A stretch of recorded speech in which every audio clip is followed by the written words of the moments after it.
నీకేం కావాలో అది అడగమన్నాడు. మీరు నా యందును నా మాటలు మీ యందు నిలిచి ఉంటే మీకేది కావాలో అది అడగమన్నాడు. అంతే. ఆండ్రూ మర్రే గారు నేను చెప్పిన పుస్తకంలో మాట అంటాడు, Jesus said, ask and it shall be given. And he cannot lie. If you have asked and you did not receive, that means you did not really ask అంటాడు.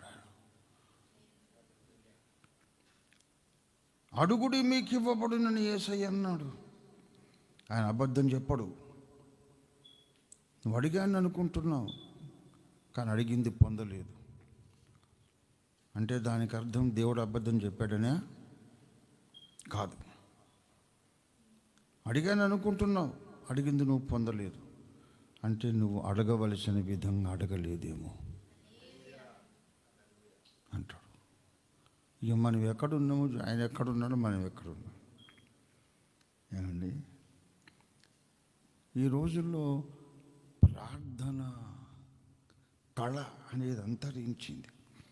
లెనార్డ్ రావెన్హిల్ గారి బుక్లో వై రివైవల్ టారీస్, ఉజ్జీవం ఎందుకు ఆగిపోతుంది అన్న చిన్న గ్రంథంలో ఆయన ప్రార్థన రోదన ప్రార్థన అనే కళ అంతరించిపోయింది.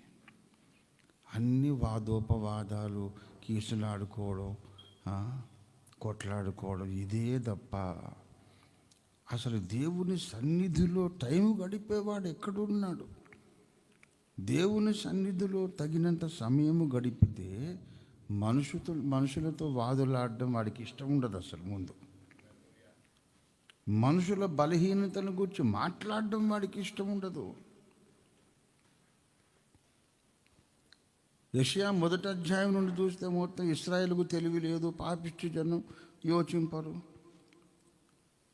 ఎద్దు కంటే అధ్వానం, గాడిద కంటే అధ్వానం, ఎద్దు తన కామందు నెరుగును, గాడిద సొంతవాన్ని దొడ్డి నెరుగును, ఇశ్రాయేలుకు తెలివి లేదు అని అంతా తిట్టిపోశాడు. 6వ అధ్యాయంలో అత్యున్నత సింహాసనాసీనుడైన ప్రభువును చూడగానే వాడి గాడిద కంటే అధ్వానం, వీడు ఎద్దు కంటే అధ్వానం అంటాం మానేసి, అయ్యో నేను అపవిత్రుడను, అపవిత్రమైన పెదవులు గలవాడనన్నారు. దేవుణ్ణి చూడని వాడు ఇతరుల బలహీనతల గురించి మాట్లాడతాడు. దేవుణ్ణి కళ్ళారా చూసిన వాడు తన సొంత బలహీనతను గురించి మాట్లాడతాడు. ఎవడైనా ఎక్కువ వాడు మంచోడు కాదు, వీడు మంచోడు కాదని ఉంటే అంటే అదొక క్లియర్ సిమ్టమ్ ఏంటంటే వీడు ఇంకా దేవుణ్ణి చూడలేదు, దేవుడికి వీడు ఇంకా పరిచయం కాలేదు, ఎదురు కాలేదు, ఇంకా ఎదురు పడలేదు, దేవునితో ఎన్కౌంటర్ కాలేదు వీడికి. ఒక్కసారి దేవుణ్ణి అలా మనం కళ్ళారా చూస్తే మన మాట తీరు, ఆలోచన విధానం మొత్తం మారిపోతుంది. దేవుణ్ణి చూచిన వాడు అంతకుముందు ఉన్నట్టుగా ఉండడు. He will be different. వేరే భాష మాట్లాడతాడు వాడు. దేవుని బిడ్డలారా, ప్రార్థన కొండ ఎక్కడం ఎవడో మానేశారు. అందుకని ఇప్పుడు ఇంటర్నెట్ నిండా చూడండి, ఆ సేవకుడు ఈ సేవకుడు ఒకడినోడు వ్యక్తిగతంగా దూషించుకుంటూ ఉంటారు. ఎడ్ సిట్రినెల్లి అనే ఒక ప్రాఫెట్ ఇప్పుడు ఉన్నారు ఇంకా అమెరికాలో. ఆయన ఒకసారి చిన్న షార్ట్ మెసేజ్ పెట్టాడు. I don't understand how this is possible. How can the body of Christ fight against the body of Christ? Clip.